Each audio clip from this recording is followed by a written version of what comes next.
Today's big question: why do island nations have ferries? Hi, I'm here with many of our favorite vacation spots are islands. But how do people living on islands get to and from them? Enter the humble ferry, a boat that transports both passengers and sometimes vehicles from one landmass to another. Ferries are especially important for island nations like the Philippines, which are made up of thousands of islands and have no roads connecting them. Instead, the roughly 80 million Filipinos living in the country rely on ferries to travel between islands. But it's not just the Philippines. Here at home in the United States, we love our ferries.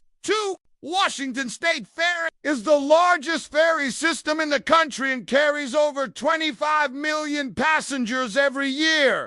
And it's not just for cars. In places like Alaska and Hawaii, ferries transport both passengers and freight. And in some cases, like the Staten Island Ferry, they're even free. But if most people think of ferries as a way to get to or from an island, why do island nations need them? After all, they don't really connect different parts of a landmass like bridges and tunnels do. And while they do move people and things from place to place, they don't really go very fast. A car ferry can carry about 500 passengers and 100 cars across a sound or bay, but the fastest ones only move at about 40 miles per hour. The speed limit for car travel varies by states, but the national speed limit on interstates is 80 miles per hour. So why are ferries so slow?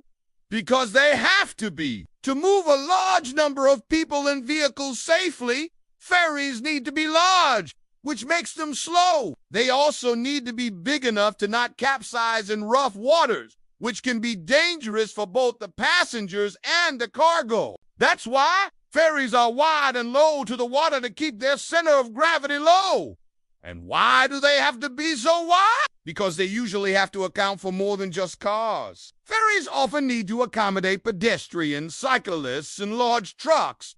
And in some cases, they even transport trains. Think about that for a second. You get on a boat, and then the boat takes you to another landmass. And in some cases, you might even see whales or dolphins along the way. It's kind of like a magical underwater tube that connects different parts of the world. Except unlike a magical underwater tube, ferries are subject to the laws of physics, specifically the laws of buoyancy. Ferries float because their hulls are designed to displace an amount of water that weighs as much as the ferry itself. If they didn't displace this much water, they'd sink. But being as wide as they are also means that they can't travel very quickly. That's why the fastest car ferries only move at about 40 miles per hour. And since ferries are already so wide, they can't really travel through narrow channels, which means they have to hug the coastline, which adds to the travel time. Not to mention that many ferries have to account for loading and unloading time. Some ferries will drop off and pick up passengers and vehicles on both ends of their route,